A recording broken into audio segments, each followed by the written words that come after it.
ఆపలేరు. Nobody can stop this flow. Hallelujah, hallelujah. Praise lord uncle. అందరికీ praise lord అండి. Praise lord, praise lord. Hallelujah. దేవుణ్ణి స్తుతించడానికి సిద్ధపడదాం. సర్వజనులారా ఆలకించుడి అని చెప్తున్నప్పుడు ప్రజలలో ఆయనని స్తుతించడానికి వేకువనే లేచి తాను లేవడమే కాకుండా తనతో పాటు ఉన్న సితారాను, స్వరమండలమును లేపుతున్న అనుభవంలో ఉన్న దావీదు గడిపిన కాలం మొత్తం ఎక్కడా అంటే అరణ్యంలో. ఎక్కడ, ఏ పనిలో అంటే గొర్రెలను కాస్తూ ఉన్న ఒక పనిలో. నిజానికి హల్లెలూయా, నిజానికి ఒక గొప్ప దైవజనుడు మన ఇంటికి గనక వస్తున్నారు అంటే ఆ ఇంటి వాతావరణం ఎలా ఉంటుంది? ఎంత గొప్పగా ఉంటుంది? ఎన్ని వంటలు చేస్తారు? చుట్టాలని పిలుచుకుంటాం, ఎంతోమందిని పిలుచుకుంటాం. ఒకసారి ఆలోచించండి, ఒక గొప్ప దైవజనుడి ఇంటికి వస్తున్నారు అనుకుందాం. ఆ అనుభవం ఎలా ఉంటుంది? ఆ ఇంటి వాతావరణం ఎలా ఉంటుంది? అంటే ఒక పండగ వాతావరణానికి ఏమీ తక్కువ కాకుండా ఉంటుంది కదా. అలాంటినే ఒకనాడు కొర్నేలి ఇంటికి పేతురు గారు వస్తున్న సమయం. ఇటలీ నుండి పేతురు గారు ఇటలీకి వస్తున్న ఆ సమయం కొర్నేలి చేసిన పని గుర్తుందా? తను తన ఇంటి వారిని, స్నేహితుల్ని అందరినీ పిలుచుకొని పేతురు ఏం చెప్తారా అని ఎదురు చూసిన ఒక అనుభవం ఉందే. అంటే ఒక గొప్ప దైవజనుడుగా, అపోస్తలుడుగా పేతురు బయలుదేరి వచ్చినప్పుడు కొర్నేలి ఇంటి వాతావరణం ఎలా ఉంది? ఒక పండగ వాతావరణానికి ఏమాత్రం తక్కువ లేకుండా ఉంది కదా. ఇప్పుడు ఆలోచించండి, యెషయా ఇంటికి ఒకసారి సమూయేలు రాలేదా? యెషయా ఇంటికి సమూయేలు రాలేదా? వచ్చారు. అప్పుడు కూడా మరి ఆ ఇంటి వాతావరణం ఎలా ఉండాలి, ఎలా ఉండి ఉంటుంది? అప్పుడు కూడా ఒక పండగ వాతావరణమే ఉండి ఉండవచ్చు కదా. ఈరోజు ఆలోచిద్దాం. అలా ఒక పండగ వాతావరణమే ఉన్న యెషయి గారి ఇల్లు, ఆ ఇంటికి వచ్చిన సమూయేలు ఎందుకు వచ్చాడు ఆ రోజు ఇంటికి అంటే బలి అర్పించడానికి అని చెప్పుతూ దేవుడు ఒక పని మీద పంపిస్తే వచ్చాడు. రండి వెళ్దాం. మొదటి సమూయేలు 16వ అధ్యాయం. మొదటి సమూయేలు 16వ అధ్యాయం 2వ వచనం, 3వ వచనం చదువుదాం.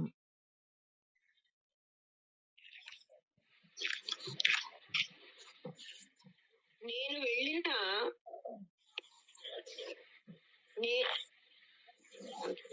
నేను వెళ్ళుదును నేను వెళ్ళిన సంగతి పౌలు వినిన ఎడల అతడు నన్ను చంపుననగా యెహోవా నీవు ఒక పెయ్యను తీసుకొని పోయి యెహోవాకు బలి పశువును వధించుటకై వచ్చి తినని చెప్పి ఎస్సి అని బలి అర్పణమునకు పిలుపుము. అప్పుడు నీవు చేయవలసిన దానిని నీకు తెలియజేయుము. ఎవరి పేరు నేను నీకు చెప్పుదును అతనిని నీవు అభిషేకింపవలెనని సెలవియ్యగా సమూయేలు యెహోవా ఇచ్చిన సెలవు చెప్పున బెత్లెహేమునకు వెళ్ళును. ఆ ఊరి పెద్దలు అతనిని రాకకు భయపడి సమాధానముగా వచ్చుచున్నావా అని అతడు అడుగుతా. హల్లెలూయా. చాలండి. ఇక్కడ ఆలోచిద్దాం, ఒక విషయాన్ని కొంచెం ఆలోచన చేద్దాం. దయచేసి మిగిలిన వారు మ్యూట్లో పెట్టుకోరా, ఎందుకంటే ఇక ఆలోచిద్దాం కొన్ని మాటలను. ఇలా ఒక గొప్ప దైవజనుడుగా సమూయేలు బెత్లెహేమునకు వస్తున్నారు. కారణం, దేవుడు చెప్పారు, నేను ఎవని పేరు చూపిస్తానో, నేను ఎవని పేరు చెప్పి ఏ వ్యక్తిని చూపిస్తానో ఆ వ్యక్తిని నువ్వు అభిషేకించాలి. నువ్వు నీ కొమ్మును తైలముతో నింపుకొని బయలుదేరు. నా మాట వినకుండా ఉన్న సౌలును నేను విసర్జించనయ్యా. ఇశ్రాయేలు మీదకి నేను మరి ఒక రాజును నియమించబోతున్నాను గనుక నువ్వు అభిషేకించడానికి బయలుదేరు అని చెప్తున్న సమయం సమూయేలు గారు దేవునితో చెప్తారు, నేను ఎలా వెళ్తానయ్యా? నేను వచ్చినట్టుగా తెలిస్తే సౌలు రాజు కదా, నన్ను చంపేస్తాడేమో. అంటే ఈ కారణంగా నేను వచ్చానని తెలిస్తే, నేను ఇంకొక రాజును నియమించడానికి అభిషేకించడానికి వచ్చాను అని గనక సౌలుకు తెలిస్తే నన్ను చంపేస్తాడు కదా అని అంటున్నాడు. అందుకు దేవుడు, నువ్వు బలి అర్పించడానికి వచ్చానని చెప్పి యెష్షయి ఇంటికి వెళ్ళు. అక్కడికి నువ్వు వెళ్ళిన తర్వాత నేను ఎవరిని చూపిస్తే వారిని నువ్వు అభిషేకించు అని చెప్తున్నారు. అలాంటి సమయం తను వెళ్ళాడు. వెళ్ళినప్పుడు ఇంటిలో ఉన్న పిల్లలందరూ అక్కడ ఉండాలి కదా. దావీదు గారికి పిలుపు రాలా. దావీదు గొర్రెలను కాసుకుంటూ అరణ్యంలో ఎక్కడెక్కడో కొండల మధ్యన పచ్చిక గల చోట్లల్లో ఎక్కడెక్కడో ఉన్నాడు. గొర్రెల మందను కాస్తున్న ఒక మంచి కాపరిగానే దావీదు ఉన్నాడు. కానీ ఇంటిలో ఇంత గొప్ప దైవజనుడు వస్తే మరి తన్ని కూడా పిలవాలి కదా. కానీ తనకి పిలుపు లేదు. అంటే అంత ఎన్నిక లేనట్టుగా కనిపిస్తుంది. ఆలోచించండి. కొర్నేలి ఇంటికి పేతురు వచ్చినప్పుడు తన బంధుమిత్రులందరినీ పిలుచుకున్నట్టుగా చూస్తున్నాం. మన ఇంటికి ఒక గొప్ప వారు ఎవరైనా ఇంటికి వస్తున్నారు అనుకుందాం, మనకు తెలిసిన వారిని తెలియని వారిని అందరినీ పిలుచుకోమా? ఆ రోజుల్లో అలాగనే కదా ఉండేది. అలాంటిది ఇంటిలోనే ఒక వ్యక్తిని పిలవలేదట.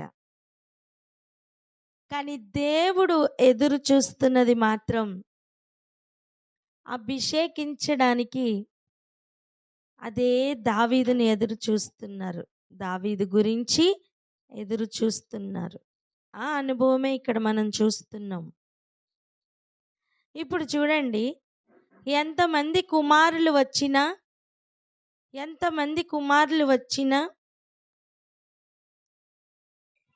ఆ కుమారులందరినీ కూడా అభిషేకించలేదు. కానీ దేవుడు ఎదురు చూస్తున్న కుమారుడు కొరకు ఎదురు చూపు ఎలా ఉందో ఒకసారి చూద్దాం. వెళ్దాం. 11వ వచనం 12వ వచనం కలిపి ఒకసారి చదవండి. 11, 12. నీ కుమారులందరూ ఇక్కడ ఉన్నారా అని యెషయను అడుగగా, అతడు ఇంకనూ కడసారి వాడున్నాడు, అయితే వాడు గొర్రెలను కాయుచున్నాడని చెప్పాను. అందుకు సమూయేలు, నీవు వాడిని పిలువనంపించుము, అతడి ఇక్కడికి వచ్చే వరకు మనము కూర్చుందామని యెషయతో చెప్పగా, అతడు వారిని పిలువనంపించి లోపలికి తోడుకుని వచ్చాను. అతడు తెల్లని వాడును, చక్కని నేత్రములు గలవాడును, చూచుటకు సుందరమైన వాడుని ఉండేను. అతడు రాగానే, నేను పిలుస్తున్నవాడు ఇప్పుడే, నీవు లేచి వారిని అభిషేకించమని యెహోవా సెలవించగా, సమూయేలు తైలపు కొమ్మును తీసి వారి సహోదరుల ఎదుట వారిని అభిషేకము చేసెను. నాటి నుండి యెహోవా ఆత్మ దావీదు మీదకి బలముగా వచ్చెను. తరువాత సమూయేలు లేచి రామాకు వెళ్ళిపోయాడు. స్తోత్రం. ఇప్పుడు ఆలోచించండి. ఎవరు పిలవకపోయినా, ఆ ఇంటిలో ఎవరూ పిలవకపోయినా, దేవుడు అభిషేకించాలి అనుకున్న వ్యక్తిని దేవుడే పిలిపిస్తున్నట్టుగా ఇక్కడ మనం చూస్తున్నాం. ఇంకెవ్వరి మీదకి కూడా అభిషేకం రాలేదండి. సమూయేలు చెప్తున్నాడు, ఇంక నీకు ఎవరు లేరా? నీ కుమారులందరూ ఇక్కడ ఉన్నారా అని అడుగుతున్నారంటే, కుమారుడు లేడనే కదా అర్థం. అవును, ఇంకొక కుమారుడు ఉన్నాడు, వాడు ఆఖరివాడు అని చెప్తుంటే, ఇప్పుడు ఆలోచించండి. ఒక మాట ఇక్కడ చెప్తున్నారు, నీవు వానిని పిలువనంపించుము, నువ్వు పిలిపించు, అతడిక్కడికి వచ్చు వరకు మనం కూర్చుందాము అంటే ఇక్కడ కూర్చుందాం కాదు, నించుంటాం. అతను వచ్చేంత వరకు కూడా మనం కూర్చోవద్దు అని అర్థం. అంటే వాళ్ళు అతడు వచ్చేంత వరకు ఎదురు చూస్తూ ఉండిపోయారండి. ఇక్కడ చెప్తున్న మాట ఏంటంటే, ఇక్కడ తీసుకొస్తున్న విషయం ఏంటంటే, దేవుని వలన పొందిన అభిషేకం, తైలపు కొమ్మును నింపుకొని వచ్చిన దైవజనుడితో అభిషేకించబడిన తర్వాత దావీదు ఎదుర్కొన్న పరిస్థితులు కొన్ని చూడబోతున్నాం. ఆ పరిస్థితుల్లో మనం కొన్ని పాఠాలను నేర్చుకోబోతున్నాం. దానికే ఒక ప్రయాణం చేద్దాం రండి. నాట నుండి యెహోవా ఆత్మ దావీదు మీదకి బలముగా వచ్చెను. ఎప్పటి నుండి? అభిషేకం పొందుకున్న నాట నుండి. దేవుని ఆత్మట బలముగా వస్తూ ఉండెనట. తర్వాత సమూయేలు తన ఊరికి వెళ్ళిపోయాడు. రామాకు వెళ్ళిపోయాడు. కానీ అక్కడ జరిగిన కొన్ని కార్యాలు చూడండి. యెహోవా ఆత్మ సౌలును విడిచి వెళ్ళిపోయింది. కారణం ఏంటి? మనకు తెలుసు కదా, మాట వినలేదు గనుక. దేవుని మాట వినిన వ్యక్తి మీద అభిషేకం నిలిచి ఉంది. ఆయన ఆత్మ బలముగా వస్తున్న అనుభవం చూస్తున్నాం. కానీ ఆయన మాట వినలేని వ్యక్తి మీద నుండి ఆయన ఆత్మ విడిచి వెళ్ళిపోయినట్టుగా చూస్తున్నాం. ఇలాంటి సమయం దురాత్మ ఒకటి వచ్చి వెరపిస్తుంటే సౌలు సేవకులు ఒక మాట దావీదు గురించి చెప్తున్నారు. సౌలుతో తన దగ్గరున్న సేవకులు చెప్తున్న మాటను కొంచెం జాగ్రత్తగా గమనిద్దాం. చూడండి 15వ వచనంలో, దేవుని యొద్ద నుండి వచ్చిన దురాత్మ ఒకటి నిన్ను వెరపించి ఉన్నది. నీకేం జరుగుతుందో తెలుసా రాజా? ఒక దురాత్మ నిన్ను బాగా బాధ పెడుతుంది. మా ఏలిన వాడవైన నీవు ఆజ్ఞ ఇవ్వు. ఏమని? నీ దాసులమైన మేము సిద్ధముగా ఉన్నాం. సితారా చమత్కారంగా వాయింపగల ఒకని విచారించుటకై మాకు సెలవిమ్మని చెప్తున్నారు. నిన్న మొన్నటి దినాలు మనం ఒక అనుభవం చూసామే. ఏ అనుభవం? వేకునే లేచి స్వరమండలమును సితారాను లేపుతున్న అనుభవంలో మేల్కొనమని చెప్పుతూ వాటితో స్తుతిస్తూ ప్రజలలోనికి వెళ్తున్న ఒక దావీదును చూసాం. సితారాతో అనేక మరుగైన విషయములను జ్ఞానాభ్యాసం చేసి ఆ విషయాలను, జ్ఞాన వివేకము కలిగిన విషయాలను వివరిస్తున్న అనుభవంలో ఉన్న కోరహు కుమారులను చూసాం.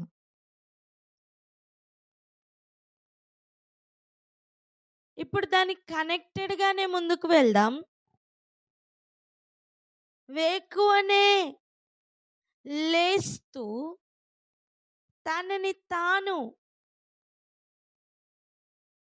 చిక్కుకొనకుండా వేటగాని ఊరిలో నుండి తప్పించుకొని, ఒక పక్షి కూడా తప్పించుకున్న విధంగా ఆ వల నుండి, ఆ ఊరి నుండి తప్పించుకున్న అనుభవంలో వచ్చి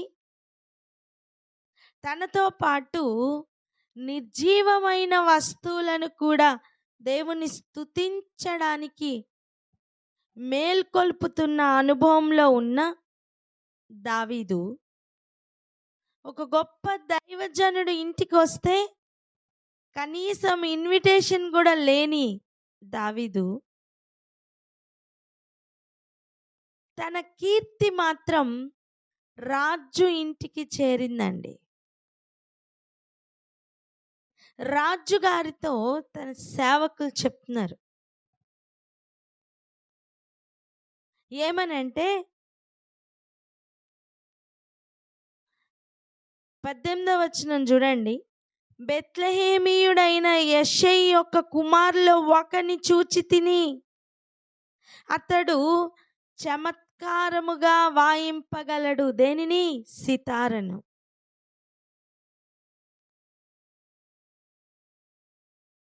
ఇక తన గురించిన వివరణ అక్కడ మనం చూస్తున్నాం. సరే తీసుకుని రండి అని చెప్పితే యెషై కుమారుల్లో ఒకడైన ఈ దావీదుని, కడసరి వాడైన దావీదును తీసుకుని వచ్చినట్టుగా చూస్తున్నాం. అప్పుడు జరిగిన కార్యం ఏంటి? ఒక మాటే చదవండి. 23వ వచనం ఒకసారి చదవండి.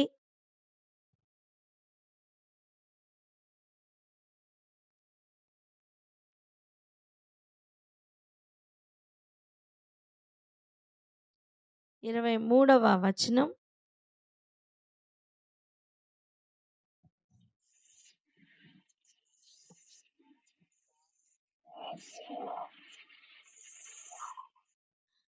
దేవుని యొద్ద నుండి దురాత్మ వచ్చి సౌలును పట్టినప్పుడెల్లా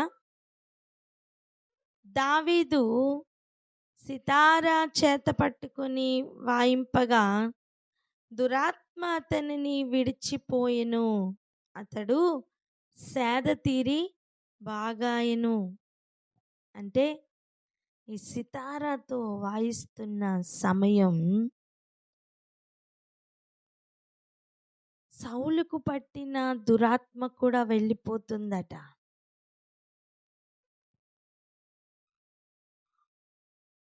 ఇప్పుడు ఆలోచన చేయండి,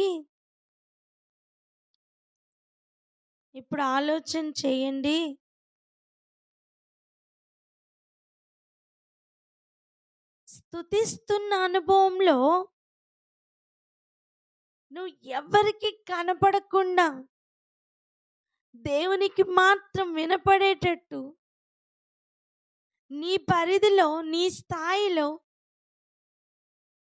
నువ్వు ఆయన ఘనపరుస్తూ మరుగైన విషయాలను కూడా నువ్వు ధ్యానిస్తూ నీ హృదయ ధ్యానం ఆయనకు అంగీకారంగా ఉంచుకొని నీ ప్రవర్తన అంతటి మీద ఆయన అధికారానికి ఒప్పుకుంటూ కదులుతుంటే ఈ లోకంలో కనబడుతున్నవి కాదు కానీ కనపడనివి కూడా నీకు లోబడతాయి. నువ్వు అడుగు పెడుతున్న స్థలంలో ఒక బ్రేక్ త్రూ వస్తుంది. కారణం స్తుతుల మీద ఆసీనుడైన వానిని నువ్వు తీసుకుని వెళ్తావు గనుక. ఆమేన్. ఇదే అనుభవంలో ఉన్న ఈ దావీదుకు ఎన్ని అనుభవాలండి, ఎన్నెన్ని అనుభవాలు. తన ప్రాణము సొమ్మసిల్లిపోతున్నట్టుగా ఉన్న సమయంలో కూడా అదే స్తుతిస్తున్న అనుభవాన్ని చూస్తున్నాం. మొట్టమొదటిగా మళ్ళా కోరహు కుమారుల దగ్గరికి వెళ్దాం. ఒకసారి 49వ కీర్తన 5వ వచనం ఒకసారి చదువుదాం. 5.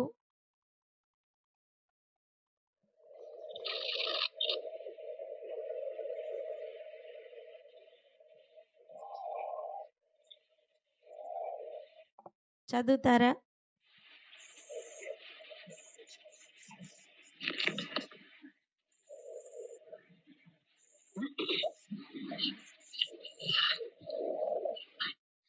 నలభై 49వ కీర్తన 5వ వచనం. నా కొరకు పొంచువారి దోషకృత్యములు నన్ను చుట్టుకొనినప్పుడు ఆపత్కాలములలో నేనేలా భయపడవలెను? ఎలా వచ్చింది ఇట్టి నిశ్చయత? ఎలా వచ్చింది? భయపడవలసిన సమయంలో కూడా భయము లేని ఒక స్థితిలో, ఒక స్థాయిలో ఎలా వీరు ఉన్నారు అంటే కారణం వారు పూర్ణ వివేకముతో వారి హృదయ ధ్యానంలో వారు దేవుని శక్తిని గ్రహిస్తున్నారు కనుక. వారు గ్రహించిన ఆయన బలమును, ఆయన శక్తిని గురించి వారు స్తుతిస్తూ ప్రజల్లోనికి వెళ్తున్నారు గనుక వారికి గనక ఆపద వచ్చినప్పుడు వారు ఎలా రియాక్ట్ అవుతున్నారు? ఎంత ఆపత్కాలంలో ఉన్నా భయపడని ఒక స్థితిగతులను మనం చూస్తున్నాం. ఈరోజు ఒక విషయాన్ని బట్టి మనం ప్రార్థన చేసుకుందాం. అదేంటంటే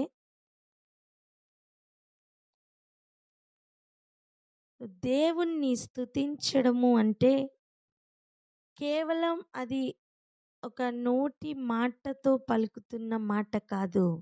అది ఒక అనుభవం. ఆ అనుభవంలో నువ్వు మాత్రమే మేలు పొందవు గాని, అనేకులు మేలు పొందుతారు. రెండవదిగా, నీ ఆపత్కాలముల్లో కూడా నువ్వు ధైర్యంగా ముందుకు కదలగలుగుతావు.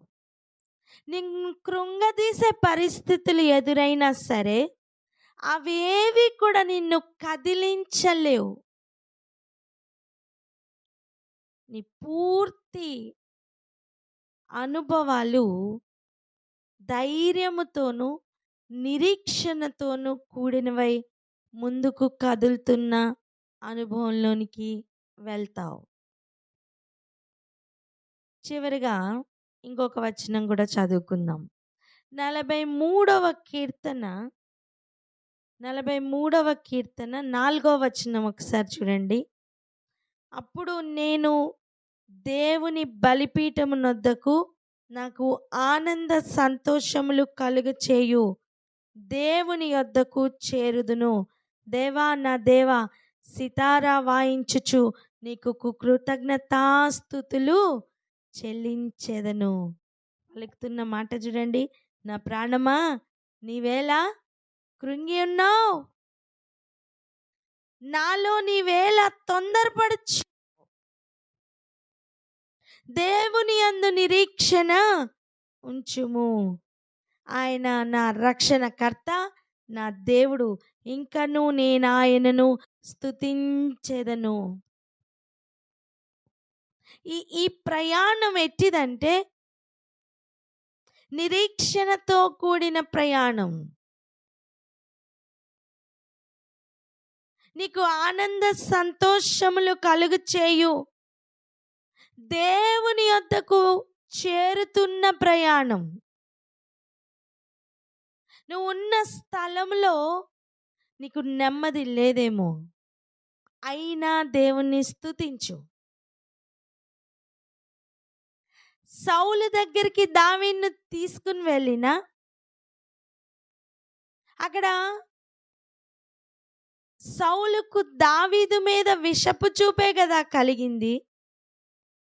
ప్రతి అవకాశంలను చంపడానికే కదా చూశాడు. అలాంటి ఆపత్కాల సమయంలో కూడా కృంగిపోకుండా దేవుణ్ణి స్తుతించుకుంటూ ముందుకు వెళ్ళిన అనుభవం.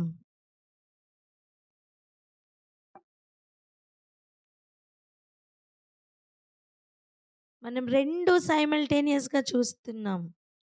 కోరహు కుమారులకు ఉన్న అనుభవము చూస్తున్నాం, ఒక పక్కన దావీదు గారికి ఉన్న అనుభవము చూస్తున్నాం.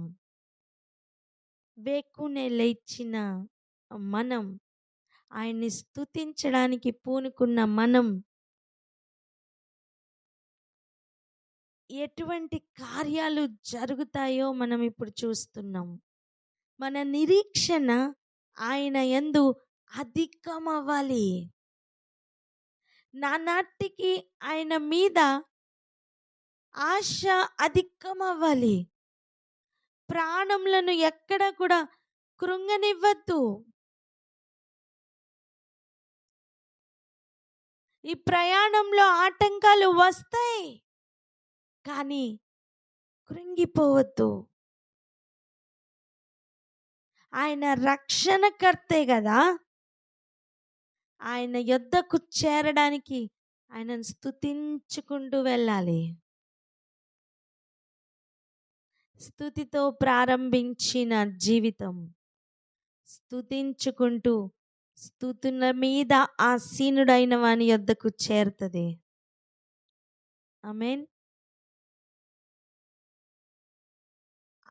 చివరిగా ఒక మాట ఏంటంటే, ఆనంద సంతోషములు ఎక్కడైనా ఉన్నాయంటే ఆయన సన్నిధిలో మాత్రమే. ఇంకెక్కడా వెతికి అలిసిపోవద్దు.